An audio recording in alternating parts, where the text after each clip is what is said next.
ఓం నమో వెంకటేశాయ. గీతా జయంతి సందర్భంగా శుభాకాంక్షలు.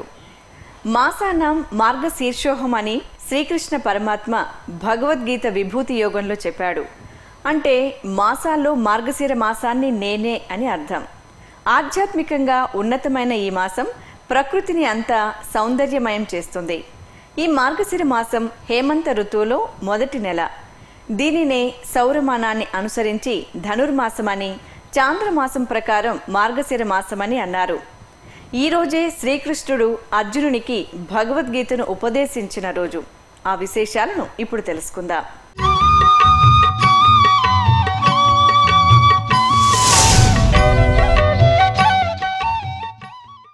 శ్రీకృష్ణ యదుభూషణ నరసఖ శృంగార రత్నాకర లోకద్రోహి నరేంద్రవంశదహన లోకేశ్వర దేవతానీక బ్రాహ్మణ గోగణార్తిహరణ నిర్వాణ సంధాయక నీకున్మృక్కిత దృంపవీ భవలతల్ నిత్యానుకంపానిధి.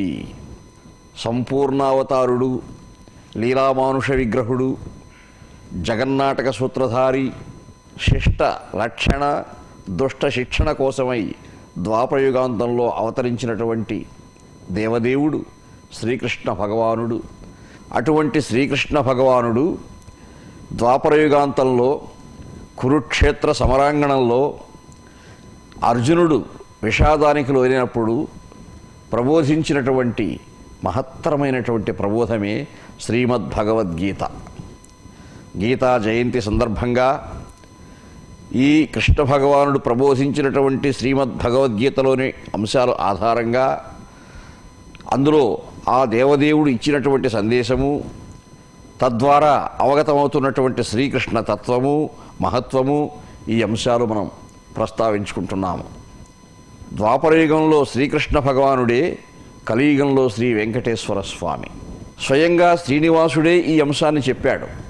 ఈ శ్రీనివాసుడే శ్రీకృష్ణుడై అలనాడు భగవద్గీత ప్రబోధం చేశారు. అందులో ఉన్న అంశాలని సమస్త మానవజాతి అభ్యుదయం కోసం చెప్పారు.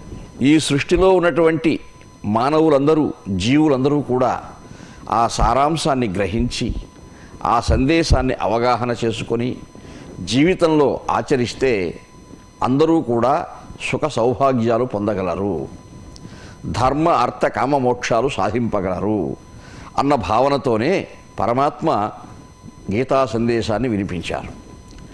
అర్జునుడు మిషగా అర్జునుని ద్వారా సమస్త మానవాళికి కూడా పరమాత్మ ఈ ప్రబోధం చేశారని మనం గ్రహించవలసిన అవసరం ఉంది.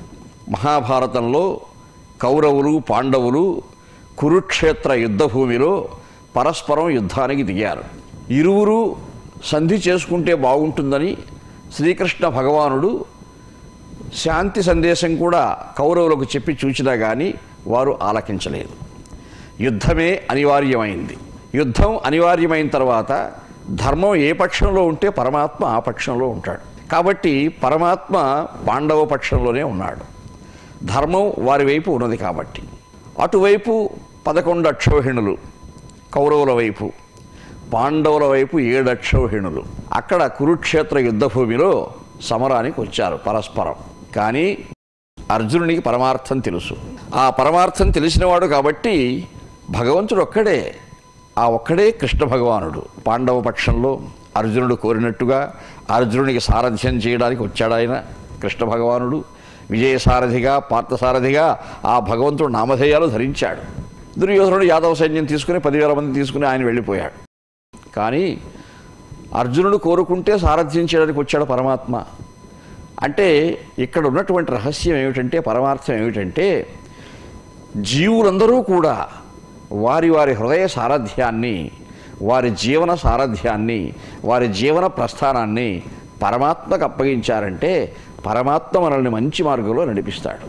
అర్జునునికి సారథ్యం చేస్తూ రథం తోలుకొని వచ్చాడు యుద్ధరంగంలోకి పరమాత్మ. భగవద్గీత అన్నది ఏమిటంటే యావత్ ప్రపంచ వాంగ్మయంలోనే ఒక మహత్తరమైనటువంటి గ్రంథం. అది భారతీయ విజ్ఞాన సర్వస్వానికి మూలకందాలైనటువంటి 4 వేదముల యొక్క సారాంశం కానీ, ఉపనిషత్తుల సారాంశం కానీ, ఆగమశాస్త్రాల సారాంశం కానీ, సకల వాంగ్మయ సారాంశం అంతా కూడా రంగరించి పరమాత్మ కలియుగం రాబోతూ ఉందని, కలియుగంలో జీవులందరూ కూడా అన్ని గ్రంథాలు చదివి ఆ గ్రంథ సముచ్చయం చేత పాండిత్య ప్రతిభా విశేషాలతో ఈ మర్మాలు తెలుసుకోవడం కష్టమని భావించినటువంటి పరమాత్మ ఒక్క భగవద్గీత ద్వారా ఆ సారాంశానంతా కూడా మనకు అందించాడు. ధర్మక్షేత్రే కురుక్షేత్రే సమవేత యూత్సవ మామక పాండవశ్చైవ కిమకుర్వత సంజయ. ఇది ప్రప్రథమ శ్లోకం భగవద్గీతలో. ఎలాగా అంటే సంజయునికి దివ్య దృష్టి అనుగ్రహించాడు వ్యాసభగవానుడు. అంటే యుద్ధరంగంలో జరిగే విశేషాలన్నీ కూడా ఆ సంజయుడు తన దివ్య దృష్టితో చూచి ధృతరాష్ట్ర మహారాజుకు వర్ణించి చెప్తూ ఉంటాడు. ధృతరాష్ట్రుడు పుట్టుగురుడ్డి కాబట్టి ఆయన చూడలేడు కదా, తెలుసుకోలేడు. అందుకని ఈ సంజయుడిని నియమించారు. ఆ సంజయుడిని ధృతరాష్ట్రుడు అడగడంతో ప్రారంభమవుతుంది భగవద్గీత. ఆ మొదటి శ్లోకంలోనే చూడండి, ధర్మక్షేత్రే కురుక్షేత్రే. కురుక్షేత్రము అన్నది ఆ కురువంశంలో ఎందరో మహారాజులు యజ్ఞయాగాదులు చేసి అఖిలాండ కోటి బ్రహ్మాండ నాయకుడైనటువంటి శ్రీమన్నారాయణుని మెప్పించినటువంటి ప్రదేశం కాబట్టి అది ధర్మక్షేత్రము. అర్జునుడు కృష్ణ భగవాను అడిగాడు, బావా మనం ఈరోజు ఎవరెవరితో యుద్ధం చేయడానికి వచ్చామో కాస్త నాకు తెలుసుకోవాలని కుతూహలంగా ఉంది. ఎవరెవరు ఉంటారు? కౌరవ పక్షంలో ఎవరెవరు వచ్చుంటే వాళ్ళందరూ ఉంటారు అక్కడ. ఒక్కసారి ఆ బలాన్నంతా కూడా చూడాలని ఉంది నాకు. సేనయోరుభయోర్మధ్యే రథం స్థాపయమేచ్యుత. ఉభయ సేనల మధ్యలో ఒక్కసారి రథం నిలుపు, ఒక్కసారి నేను అందరినీ చూస్తానన్నాడు. అదే కార్యకారణ సంబంధం భగవద్గీతా ప్రబోధానికి. ఎప్పుడైతే అర్జునుడు వెళ్ళాడో చూచాడో ఆయనకు మనస్సులో ఒక విషాదం అలుముకున్నది. అదే అర్జున విషాద యోగము.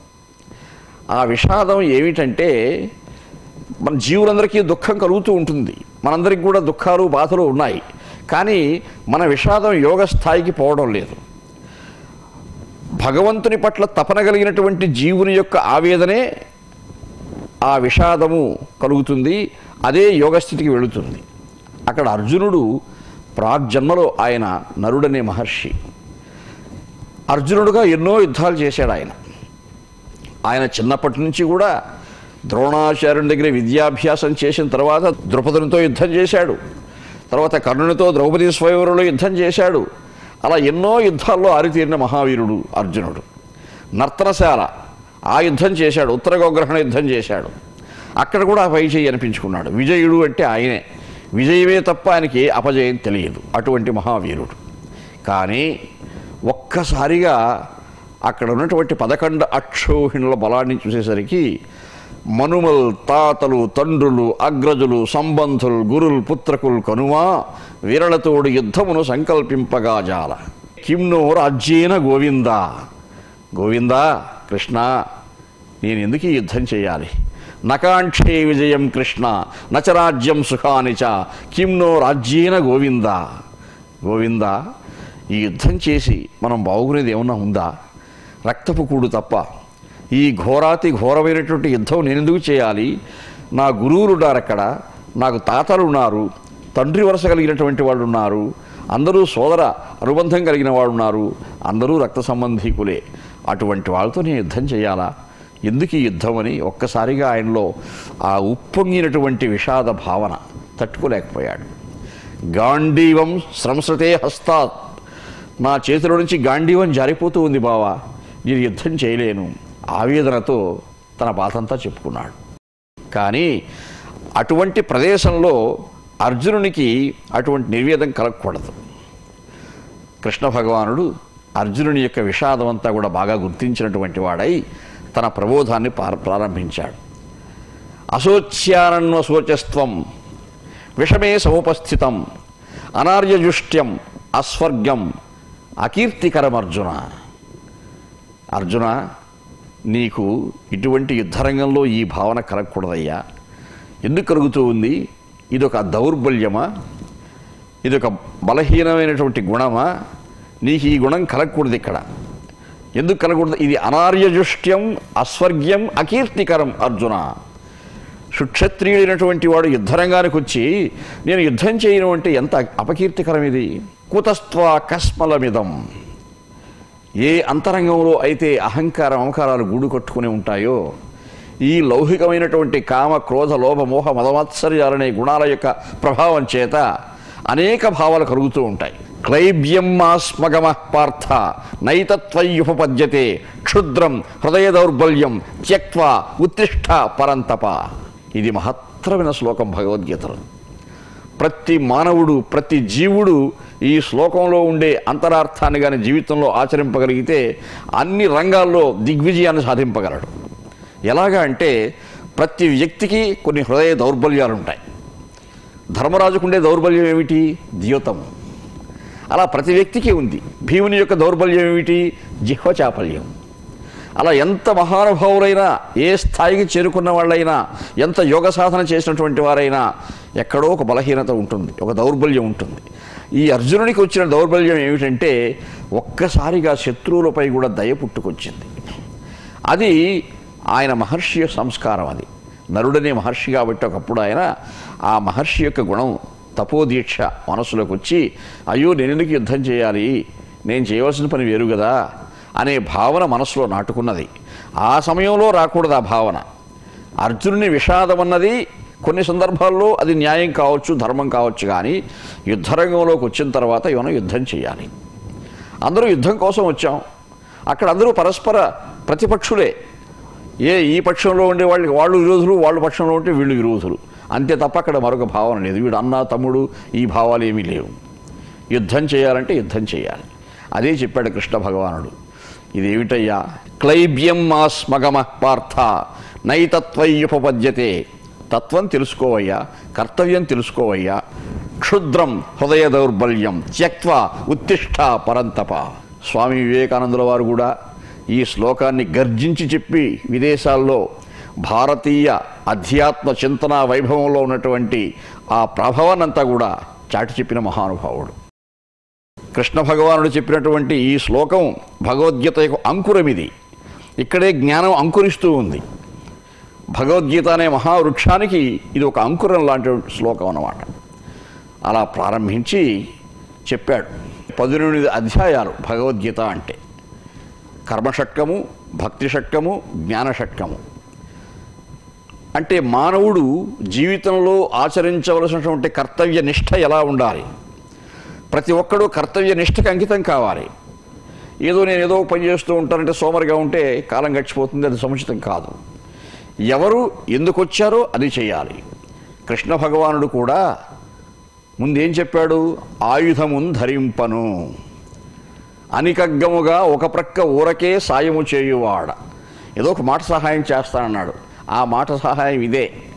ఆయన ప్రబోధమే మాటలు. ఆ మాటలే దివ్యమైనటువంటి ప్రబోధంగా పరిణమించింది. కానీ పరమాత్మ అలా అన్నాడు. కానీ కర్తవ్య నిష్ఠ తనను ఆశ్రయించినటువంటి భక్తుల యొక్క, భాగవతుల యొక్క, శరణాగతుల యొక్క హృదయంలో కల్పించాలంటే కూడా తాను ఉద్యమిస్తాడు. అప్పుడప్పుడు మనకు ఆ కర్తవ్య నిష్ఠ కలగాలంటే పరమాత్మ ఉద్రేకం కలిగిస్తాడు. ఆ ఉద్యమాన్ని మనలో రేకెత్తిస్తాడు. అందుకోసమే ఆయుధం ధరించననే ప్రతిజ్ఞ చేసినా కానీ 2-3 సార్లు పరమాత్మ చక్రాయుధం ధరించి కౌరవ సైన్యంపైకి ఉరికాడు. గంగానందను కూల్చి ద్రోణుపని సక్కం చేసి కౌరవ్య వీరాంగంబు ద్రుమాడి తత్ప్రబల సైన్యం బెల్ల మాయించి ఇత్తుంగౌంతేయులకి మహీవలయమున్ దుర్దాంత చంచద్భుజ సంగస్ఫూర్జిత చక్ర విక్రమ కళా సంక్రీడనోన్మాదినై అని విజృంభించాడు. కానీ అర్జునుడు వచ్చి అర్థించాడు, బావా మీరు ప్రతిజ్ఞాభంగం చేయొద్దు నా కోసం. కానీ ఆ పరమాత్మ ఎందుకు అలా జృంభించాడంటే భీష్ముని యొక్క ధాటికి ఆగలేక పాండవ సైన్యం విలవిలలాడిపోతూ ఉంటే పాండవ సైన్యంలో నూతన జవసత్వాలు కలిగించడం కోసం పరమాత్మ ఆ ప్రయత్నం చేశాడు. అలా ఆ ప్రయత్నం జరిగిన తర్వాత పాండవులలో నూతన జవసత్వాలు నాటుకొని వాళ్ళంతా విజృంభించి యుద్ధం చేశారు. ఆ పర్యవసానంతోనే భీష్ముడు శరతల్పగతుడైనాడు. అందరినీ జయించగలిగారు. అలా జయించే శక్తి పరమాత్మ ఆ పాండవ సైన్యంలో ప్రతి వీరునికి ఇచ్చాడు. ఈ అర్జునునికి అలా ఇస్తున్నాడు. అర్జున కర్మణ్యేవాధికారస్తే మా ఫలేషు కదాచన మా కర్మ ఫలహేతుర్భూ మాతే సంగోస్త్వ కర్మణి. కర్మ ఫలాన్ని నువ్వు ఆశించవద్దు, నీ కర్మ నువ్వు చెయ్యి, నీ కర్తవ్యం నువ్వు చెయ్యి అంటూ స్థితప్రజ్ఞుని యొక్క లక్షణాలు చెప్పాడు. నావారు అని నీవెందుకు అనుకుంటావు? వాళ్ళంతా నీ వాళ్ళు నా వాళ్ళు అనే భ్రాంతి ఉన్నంతవరకు కూడా మనం ఈ లోకంలో ఏమీ చేయలేము. వీళ్ళందరినీ నేను చంపుతున్నాను, చంపబోతున్నాను అని అర్జునుడు భ్రాంతితో మాట్లాడుతున్నాడు అంటాడు కృష్ణ భగవానుడు. ఒకడు చంపేవాడు కాదు, చచ్చేవాడు కాదు మరొకడు. తదా దేహాంతర ప్రాప్తి ధీరస్తత్ర నముహ్యతి. ప్రతి జీవికి బాల్యము, యవ్వనము, కౌమారము, వార్ధక్యము ఈ దశలు ఉన్నాయి. ఆ తర్వాత ఎవరైనా జాతస్య ధ్రువో మృత్యు, ఎవడైనా మరణించవలసిందే. ఈలోగా యుద్ధాలు సంభవిస్తే వీరమరణం పొందుతారు. ఇది సహజం జీవులకి. అంతేగాని అలా ఎప్పుడో ఈ అనంతకాల ప్రవాహంలో జీవుడు శరీరాన్ని వదిలినంత మాత్రాన మరి ఇంకొక శరీరంలో ప్రవేశిస్తాడు. అదే పూర్తిగా అయిపోయినట్టు అనుకోకూడదు. కాబట్టి చంపడానికి నువ్వు కర్తవు కావు, చావడానికి వాళ్ళు సంసిద్ధంగా లేరు. ఇదొక జగన్నాటకము. ఈ అనంతకాల పరిభ్రమణంలో శత్రు సంహారార్థమై ధర్మరక్షణ కోసం, శిష్టరక్షణ కోసం ఇవన్నీ ఎన్నో జరుగుతూ ఉంటాయని పరమాత్మ విపులీకరించి చెప్పాడు. కర్తవ్యము అన్నది ఎంతవరకు ఉంటుందో అంతవరకే చూడాలి. ఏదో నేను చంపుతున్నాను అనే భ్రాంతి ఎందుకు నీకు? వారు ఎప్పుడో నా చేత సంహరింపబడ్డారు అంటే పరమాత్మకు తెలుసు ఈ అనంతకాల ప్రవాహంలో ద్రష్టయ్యి పరమాత్ముడు చూస్తాడు. కాలోస్మి లోకక్షయకృత్ ప్రవృద్ధో లోకాన్ సమాహర్తుమిహ ప్రవృత్త అన్నాడు. ఈ అనంత కాలమంతా కూడా తన స్వరూపమని, తన లీలా విభూతి అని, కాబట్టి ఈ కాలంలో ఎప్పుడెప్పుడు ఎక్కడ ఏమి జరగాలో తన దిశానిర్దేశంతో జరుగుతూ ఉంటాయని ఆ అంతరార్థాన్ని చెప్తూ, వీళ్ళందరినీ చంపేవాడివి నువ్వు కాదు, నీ దగ్గర నేను చంపిస్తున్నాను, నేను నీ రూపంలో వాళ్ళని చంపుతున్నాను తప్ప నువ్వే కర్తవ్య భావన స్వీకరించడానికి అవకాశం లేదన్న భావాన్ని ఆవిష్కరించాడు పరమాత్మ. తస్మాత్వముత్తిష్ట యశోలభస్వ జిత్వా శత్రున్వంశ రాజ్యం సమృద్ధం మయైవైతే నిహత పూర్వమేవ నిమిత్తమాత్రో భవ సవ్యసాచన్. అర్జున, నీవు నిమిత్తమాత్రుడవు. ఎవరెవరి దగ్గర ఏ ఏ జీవుని దగ్గర కర్తవ్యాన్ని ఎలా ఆచరింపచేయాలో వ్యూహమంతా కూడా, ఆ భావనంతా కూడా, ఆ పరిణామమంతా కూడా నేను నిర్వహిస్తున్నాను, కానీ అంతరాత్మాయి నీవు కాదు. కాబట్టి నీవు బాహిరంగా యుద్ధం చేయి, నీ కీర్తి లభిస్తుంది. శత్రు సంహారం చేశాననే విజయుడనే కీర్తి నీకు లభిస్తుంది. నేను వెనక ఉన్నాను, నడిపిస్తూ ఉన్నాను అంటూ నీవు కీర్తి సంపాదించు అన్నాడు. అదే ఈ భగవద్గీతలో ఉన్నటువంటి యంత్రార్థనే భాగవతం వ్యాఖ్యానిస్తూ ఉంది. పాంచాలీ కబరీ వికర్షణ మహాపాపక్షతాయుష్కులన్ చంచద్గర్వుల ధార్తరాష్ట్రుల అనించంపించి గోవిందుడిప్పించన్ రాజ్యము ధర్మపుత్రునకు కల్పించన్ మహాఖ్యాతి చేయించన్ 3 తురంగమేధములు దేవేంద్ర ప్రభావంబునన్. ద్రౌపదీదేవికి వస్త్రాభరణం చేయాలని ప్రయత్నించినప్పుడే పరమాత్మ 2 లీలలు ప్రదర్శించాడు అక్కడ కృష్ణ భగవానుడు. ఆ ద్రౌపదీదేవి కృష్ణ భగవానుని అర్థించింది, అన్నా ఆపదలో ఉన్నాను కాపాడు అని. ఆర్తితో మొరపెట్టుకున్నది, అనుగ్రహించాడు. తన కరుణా సముద్రాన్ని ఉప్పొంగింపజేశాడు. ఆ కరుణా సముద్ర తరంగాలే వస్త్రములై ఆ తల్లి యొక్క మానాన్ని రక్షించాయి. ఆ వస్త్రాలు వస్తూ ఉంటే ఎక్కడి నుంచో భీష్ముడు చూచాడు, ద్రోణాచార్యుడు చూచారు. కౌరవులు చూడలేక మూర్ఛలినారు. ఎందుకంటే కేవలం మానవులు ధరించే వస్త్రాలు చీనాంబరాలు అందంగా ఉండొచ్చు, కానీ ఈ వస్త్రాలు అటువంటివి కావు, దివ్యమైన వస్త్రాలు అనుగ్రహించాడు. అలాగే ఆ రోజే కౌరవుల యొక్క ఆయుః ప్రమాణం క్షీణింపజేశాడు. కట్టెలుగా బ్రతికారంతే వాళ్ళు. అది చెప్తున్నాడు అక్కడ. తస్మాత్వముత్తిష్ట యశోలభస్వ జిత్వా శత్రున్వంశ రాజ్యం సమృద్ధం మయైవైతే నిహత పూర్వమేవ నిమిత్తమాత్రో భవ సవ్యసాచిన్ అని కర్తవ్యాన్ని బోధించాడు. తన విభూతి, తన లీలా విభూతి ఎంత అనంతమైనదో, ఎంత ఐశ్వర్యబంధురమైనదో అది వివరించడానికి విభూతి యోగం చెప్పాడు. తన విరాన్మూర్తిని ప్రదర్శించి అర్జునుడిలో ఉండే భ్రాంతిని పోగొట్టాడు. పూర్తిగా తననే విశ్వసించవలసిందిగా సమస్త జీవలోకానికి కూడా అర్జునుడి ద్వారా బోధించాడు. సర్వధర్మాన్ పరిత్యజ్య మామేకం శరణం వ్రజ అహం త్వా సర్వపాపేభ్యో మోక్షయిష్యామి మా శుచః. అర్జున, ఇది కర్తవ్యము, ఇది అకర్తవ్యము, ఇవన్నీ వదిలిపెట్టు, నీ ధర్మం నిర్వర్తించు, ఆ ధర్మం యొక్క ఫలితాన్ని నాకు అంకితం చెయ్యి, నేను చూసుకుంటాను. మామేకం శరణం వ్రజ, జీవులందరూ నన్ను శరణాగతి చేయండి, మీ యోగక్షేమాలను చూసుకోవడానికి నేను సిద్ధంగా ఉన్నానని పరమాత్మ కృష్ణావతారంలో ద్వాపర యుగంలో అభయప్రదానం చేశారు. ఆ అభయప్రదానం చేశాడు కాబట్టి అదే భగవద్గీత. భగవద్గీత అంటే భగవంతుడు అనుసరించడానికి అనుగుణంగా చెప్పినటువంటి గీతా మార్గం. గీత అంటే ఒక చాలు, ఒక మార్గాన్ని, జీవుడు ఒక మార్గం ఎంచుకోవాలి. ఏ మార్గం ఎంచుకోవాలి? మంచి మార్గాన్ని ఎంచుకోవాలి. ఆ మంచి మార్గం ఎక్కడున్నది? ఎత్తదగ్రే విషోపమం పరిణామే అమృతోపమం తత్సుఖం సాత్వికం ప్రోక్తం ఆత్మబుద్ధి ప్రసాదయం చెప్పాడు. ప్రారంభంలో విషతుల్యంగా అనిపించిన జ్ఞానాన్ని సంపాదించడం అనేది పరిణామంలో అమృతం అవుతుంది. జ్ఞానమే అమృతం, నహి జ్ఞానేన సదృశం అని చెప్పాడు పరమాత్మ. నప్రహృష్యేత్ ప్రియం ప్రాప్యం నోద్వియేత్ ప్రాప్య చాప్రియం స్థిరబుద్ధిరసమ్మూఢో బ్రహ్మవిద్ బ్రహ్మణి స్థిత అని స్థితప్రజ్ఞ లక్షణాలు, భక్తి యోగాదులు, జ్ఞానయోగము, ధ్యాన యోగము, ఇలా మోక్ష సన్యాస యోగం వరకు కూడా 18 అధ్యాయాల భగవద్గీతను పరమాత్మ బోధించి సమస్త జీవులను కృతార్థులను చేసినాడు. అది విన్నటువంటి అర్జునుడు పూర్తిగా విన్న తర్వాత నష్టో మోహ స్మృతిర్లబ్ధ త్వత్ప్రసాదాన్మయాచ్యుత అన్నాడు. అది నిజమైనటువంటి శ్రోత, బాగా విన్నటువంటి వాడు. అర్జునుడు శ్రోతల్లో గొప్ప శ్రోత. చెప్తున్నది పరమాత్మ, భగవంతుడు సాక్షాత్తు, వింటున్నది నరుడు. నరనారాయణుడి యొక్క సంవాదం అది భగవద్గీత అంటే. అంతా చెప్పిన తర్వాత కృష్ణ పరమాత్మ ఏమన్నాడంటే, అయ్యా నేను చెప్పినట్టే చెయ్యని చెప్పలేదు. యథేచ్ఛసి తథా కురు అంటే పరమాత్మకు ఆ నమ్మకం ఉన్నది. నేను ప్రబోధించినటువంటి భగవద్గీత విన్యాసంలో, వైభవంలో సారాంశాన్ని నరుడు గ్రహించాడు కాబట్టి, నాకు శరణాగతి చేశాడు కాబట్టి తప్పకుండా కర్తవ్య నిష్ట పరిపాలించి లోకాలకు ఆదర్శమూర్తిగా ఉంటాడు అర్జునుడని భావించాడు కాబట్టి యథేచ్ఛసి తథా కురు అన్నాడు. విన్నావు కదా, ఏం చేయాలనుకుంటావో చెయ్యి అన్నాడు. ఏం చేస్తాను బావా, నాలో ఉండే మోహం నశించింది, యుద్ధం చేస్తాను అని యత్ర యోగీశ్వర కృష్ణో అదే చెప్పారు.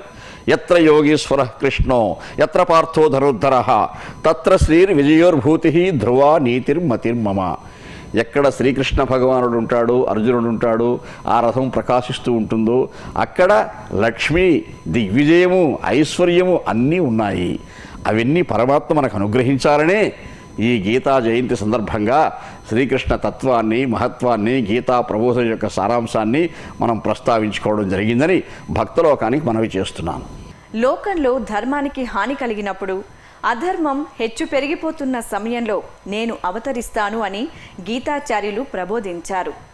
ఎక్కడ యోగీశ్వరుడైన శ్రీకృష్ణ భగవానుడు ధనుర్ధారియగు అర్జునుడు ఉంటారో అక్కడ లక్ష్మి, విజయం, ఐశ్వర్యం, నీతి స్థిరంగా తప్పక ఉంటుంది. పరమాత్ముడు ప్రబోధించిన భగవద్గీతను ప్రతిరోజు చదువుదాం. ఓం నమో వెంకటేశాయ.